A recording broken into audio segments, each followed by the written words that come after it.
Good morning, good afternoon, good evening, wherever you're watching this from. This is another boxing preview, another boxing predictions, this time for the Night of Champions card. David Benavidez versus Anthony Yarde, the main event. But also got some cracking on the card fights to start off with as well.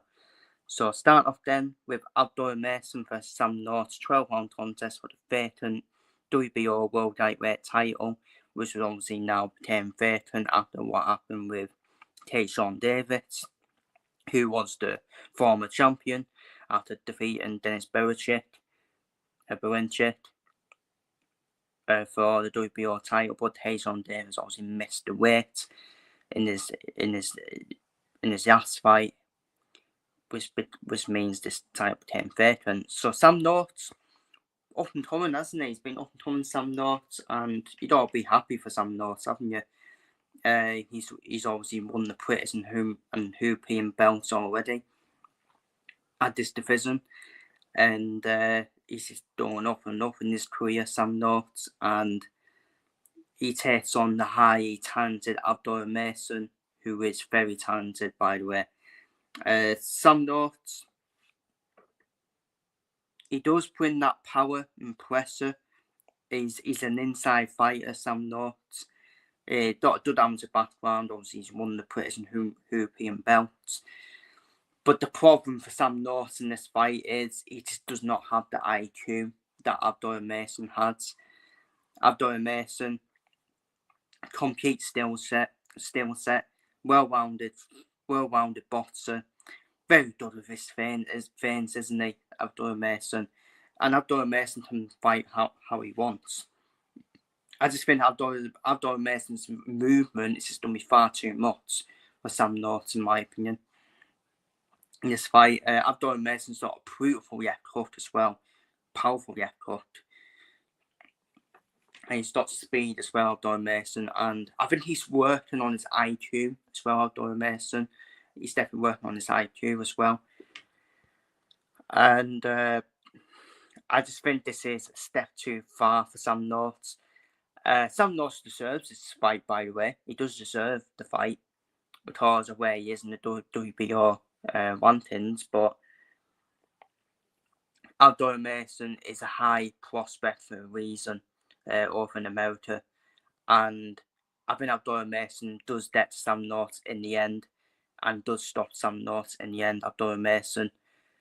And I think Abdul Mason does put a statement in as well, in my opinion, to become a world champion this early on in his career as well.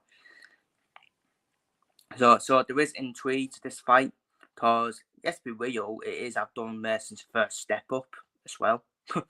Because let's be real, Sam North is the best opponent he has faced so far in his career, Abdul Mason. That's without a doubt.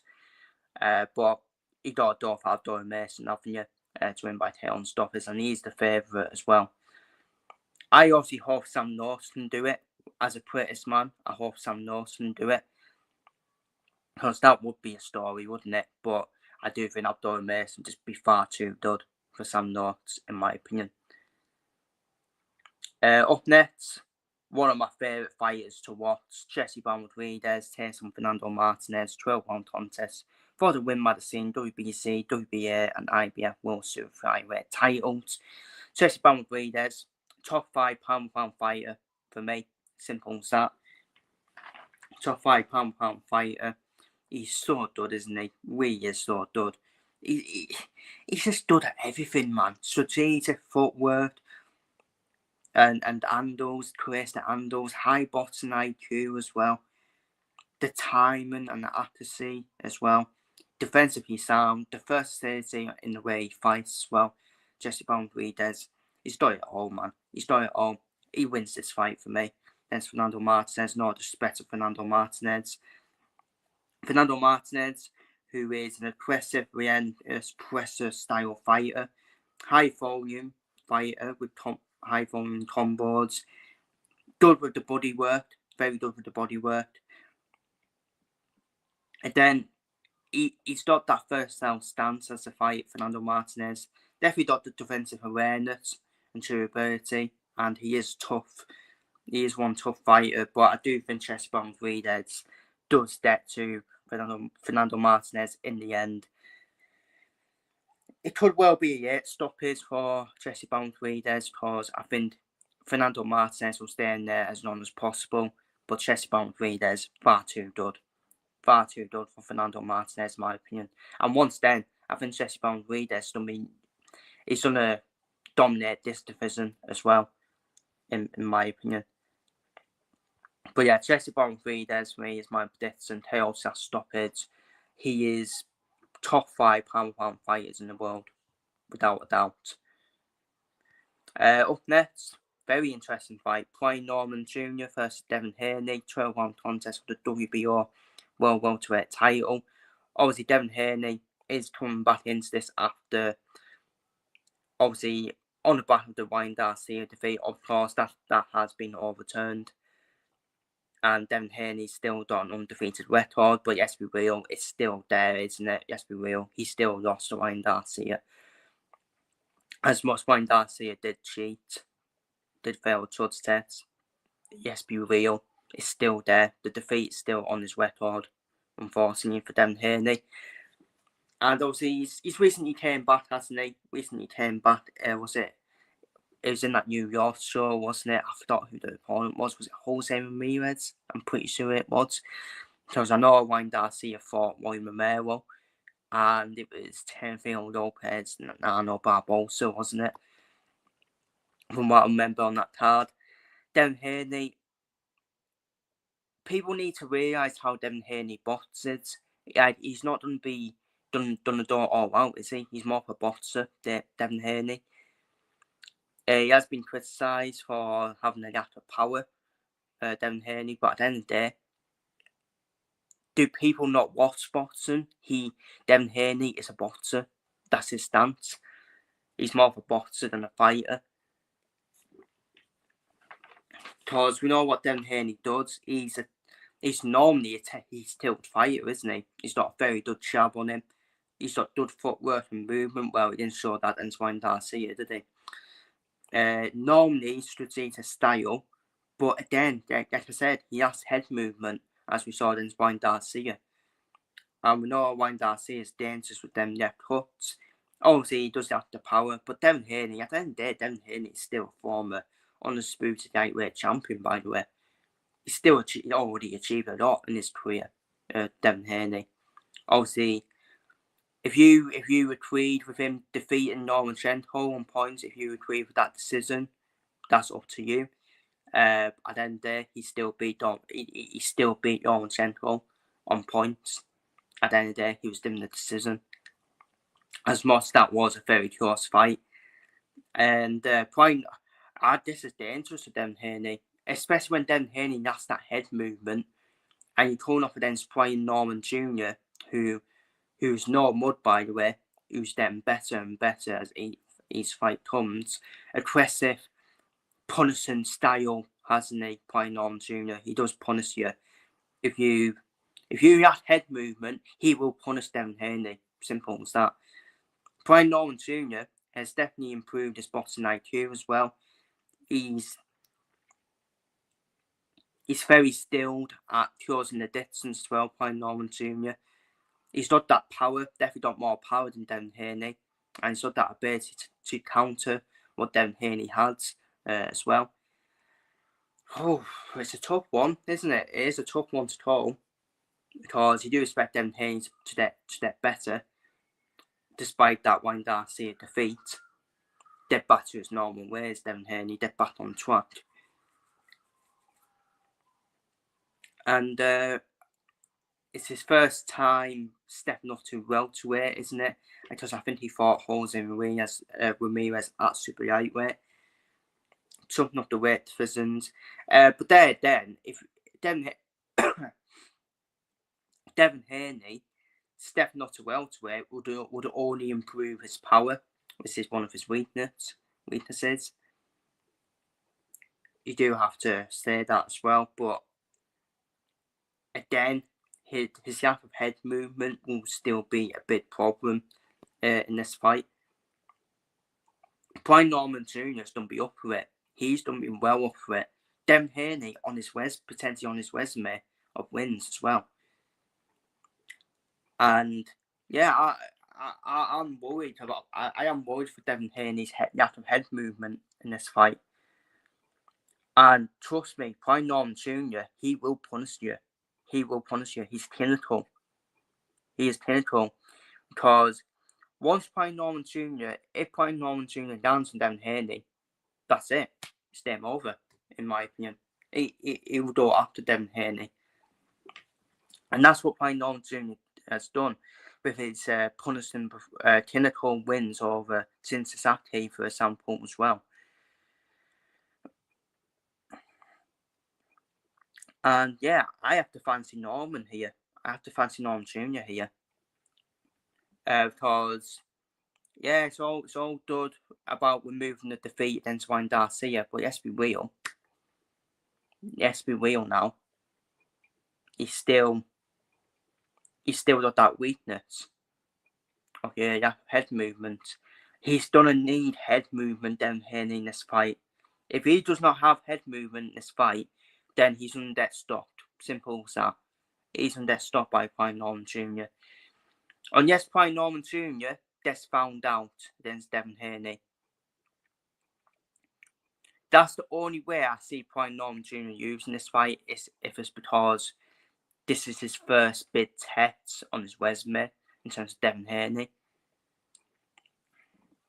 But for me, I have to go for Norman Jr. by chaos that stoppers people because I am not liking the lack of head movement from Devin Haney. And yes, for real, when he's moving up to welterweight, I still think it's gonna take more out of Devin Haney, or what more take all the skills that Devin Haney has out of him. Because Brian Norman Jr., he's the more natural at this weight as well. So, and Brian Norman Jr., he is very good, people. He is very good. I know people be like, who's Brian Norman Jr., but the way he's been putting his opponents away really is scary, and scary for Devin Haney as well in this fight. Maybe Devin Haney's style might be all one for Brian Norman Jr., but we'll wait and see. But I think Brian Norman Jr. does the chaos that stoppage over Devin Haney because of Devin Haney's lack of head movement, in my opinion. But I think that's the fight for me where I am torn. I am torn on that fight between Norman and Haney. I can't really call it, but I've done for Norman shots. I am swinging towards Norman. And finally, onto the main event, David Benavidez versus Anthony Yarde, 12-round contest for the WBC World Light Heavyweight title. Obviously, the WBC belt has now been vacant, has now been stripped from Dmitry Bivol after obviously winning that rematch against Aspateviev. Against Aspateviev and Anthony Yarde, again, fair play to Anthony Yarde. That's what, 3 world title fights now. First one against Kovalev, second one against Aspateviev, and the third one against David Benavidez. He just steps into these fights, Anthony Yarde, doesn't he? Did Anthony Yarde deserve this fight? No, in my opinion. I don't think he earned this fight, in my opinion, because I thought Callum Smith earned this fight after his win against Boatsi. Obviously, I would have loved to see the trilogy.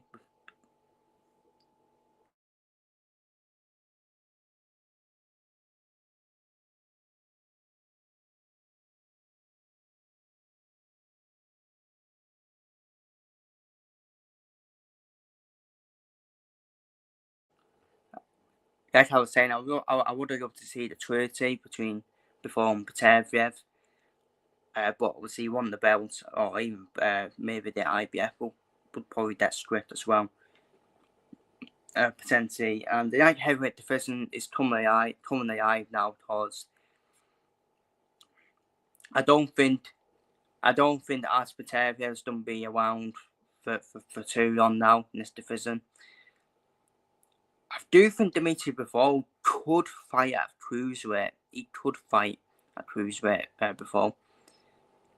Maybe in like that fight against Jai Okataya, in like a fancy fight sort of thing. That we could see. Beterbiev can definitely fight at cruiserweight because he doesn't look built at cruiserweight, doesn't he, Beterbiev? But then it's all of the age now with Artur Beterbiev as well. But talking about jumping up weight divisions, I think David Benavidez is going to do this, in my opinion. I think he's going to... I do think David Benavidez is the next man after performing Beterbiev to dominate this weight division. Then I think Benavidez will jump up to cruiserweight. He'll dominate that as well. It's quite mad. We could see Benavidez as a heavyweight, which is quite mad. Quite mad to see, but he's massive. He is massive though, people, isn't he? He's very massive. It's very big, and there's a reason why Canelo Alvarez stopped him. Didn't want to fight him. And Anthony Yarde will give it its best shot in this fight. Yeah, he did against Beterbiev. But I think Benavidez still done be far too much for Anthony Yarde, in my opinion. Anthony Yarde, he can definitely whack. He can whack Anthony Yarde. He has got that power and precision and timing.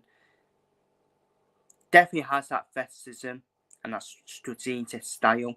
But David Benavidez has got everything. Let's be real. Yeah, then David Benavidez he's got that relentless pressure style. Elite hand speed. His hand speed is so elite. Let's be real. The inside work. He's got that offensive power as well.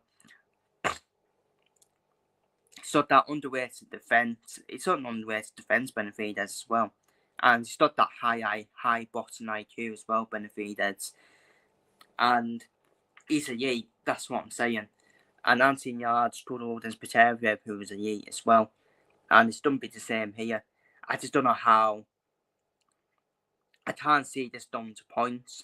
I do think Benavidez does get to Anthony Yarde in the end. Does KO and stop Anthony Yarde in the end for me, Benavidez. And yes, hope after this fight we see the Joshua Buatsi versus Anthony Yarde fight afterwards.